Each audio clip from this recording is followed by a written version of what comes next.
Esta es la Quinta de Presa, o como muchos le llaman, la Casona de la Perriccioli. Esta edificación, construida en el siglo XVIII en el actual distrito del Rímac, fue en sus buenos tiempos una lujosa mansión de estilo rococó francés.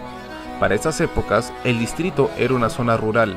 Incluso, la misma mansión fue construida en los terrenos de un antiguo molino y caballeriza. Con la llegada de la independencia, el glamour y el lujo de esas épocas fue opacándose hasta quedarse en el olvido. En 1920, el Estado peruano cedió los terrenos de la mansión para que la Guardia Republicana la use como cuartel general.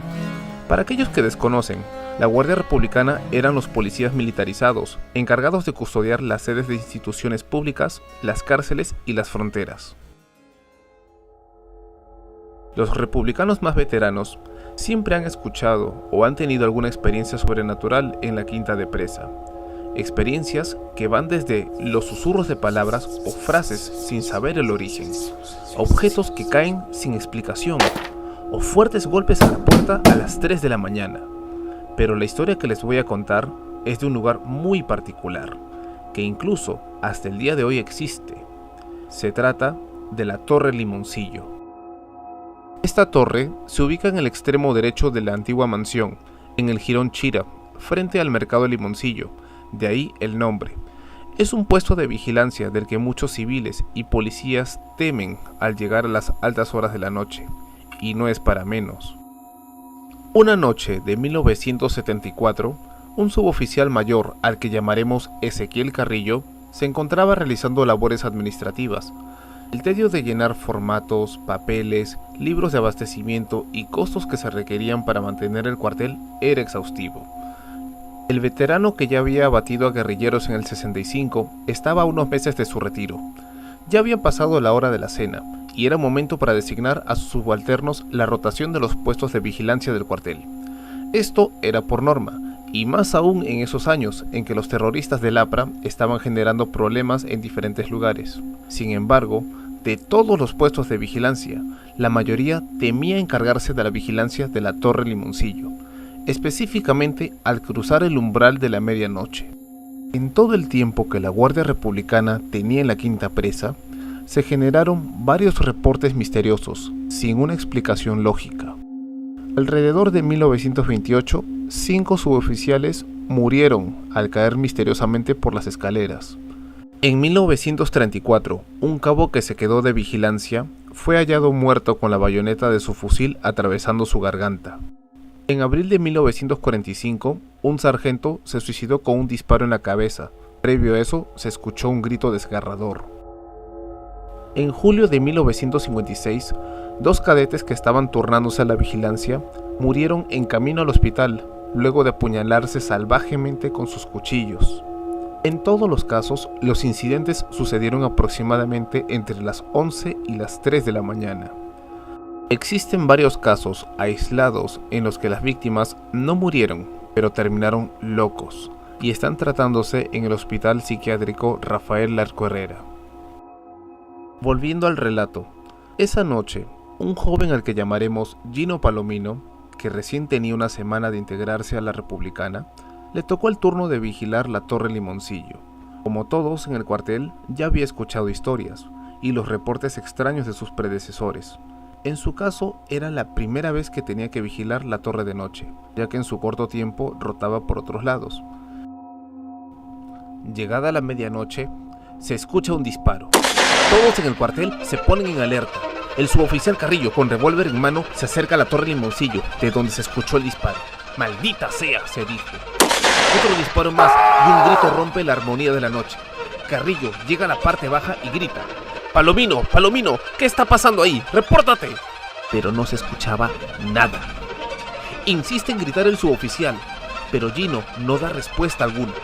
Desesperado, Carrillo sube por las escaleras, pero al llegar a la mitad del camino, observa al joven, rabiando y botando espuma como un enajenado, con la bayoneta en la mano, acuchillando a la nada. Los intentos de calmarlo son inútiles. Rápidamente, el suboficial intenta neutralizarlo, pero un mal giro del tobillo hace que se resbale y la bayoneta le da de lleno en su garganta. Carrillo cae de golpe por la baranda y muere instantáneamente. Varios republicanos llegan a la torre para ver la horrorosa escena. Uno de ellos, al ver al enajenado Palomino, le dispara y lo neutraliza. 2 años después de la muerte del suboficial Carrillo, en una carceleta del Hospital Psiquiátrico Larco Herrera, Gino Palomino, quien estaba recuperando la lucidez, de un momento a otro, decide acabar con su vida, arrojándose del piso más alto del hospital. El psiquiatra Johannes Baxter, que estaba viendo su tratamiento, se sorprendió de la acción imprevisible del muchacho. ¿Qué habría pasado si estaba respondiendo al tratamiento? Esa respuesta llegaría de manos de su madre, a la que le escribió una carta el mismo día de su suicidio. En ella decía lo siguiente: Mamita, no soy una buena persona. No quise hacerlo. Esa noche que maté a mi superior Carrillo, estaba vigilando la torre y había alguien a mi espalda. Escuché un caballo relinchar a mi espalda. Me habían dicho que no mirara al caballo, si no algo malo pasaría. Pero era muy fuerte el sonido. Lo vi. Era un caballo blanco, enorme y sin cabeza. Se le veía la carne. No sé cómo llegó un monstruo tan grande. Tenía miedo y disparé. Cuando me quedé sin balas, traté de pegarlo con la bayoneta. Y se reía y relinchaba. Y alguien me disparó. Cuando desperté me dijeron que había matado a mi superior. Yo no lo creí. Me dijeron que estaba loco y me encerraron. Aquí me han tratado bastante bien en el hospital, pero ya no puedo más. Yo quería ser un buen policía y ayudarte a pagar la casa. Mamita, yo ya no quiero vivir. Desde hace 3 días sigo viendo al caballo blanco y se burla de mí en todo momento. Yo no tengo cura. Ya no quiero seguir aquí. Yo quiero salir. Quiero ver a Dios y a mis abuelos. Te amo, mamita.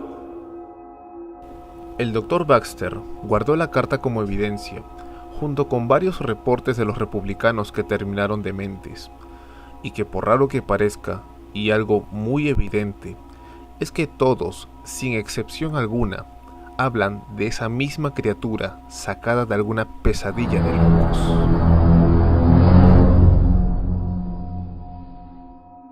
¿Quieren saber qué es lo más extraño de todo ello? Pues resulta que al desintegrarse la Guardia Republicana en 1986, la Quinta de Presa fue nuevamente abandonada, hasta que recientemente, en el año 2017, fue adquirida por el Ministerio de Cultura, para su restauración y conservación en colaboración con otras instituciones. En ese proceso de restauración, unos trabajadores que estaban excavando descubrieron por casualidad el esqueleto de un caballo sin cabeza.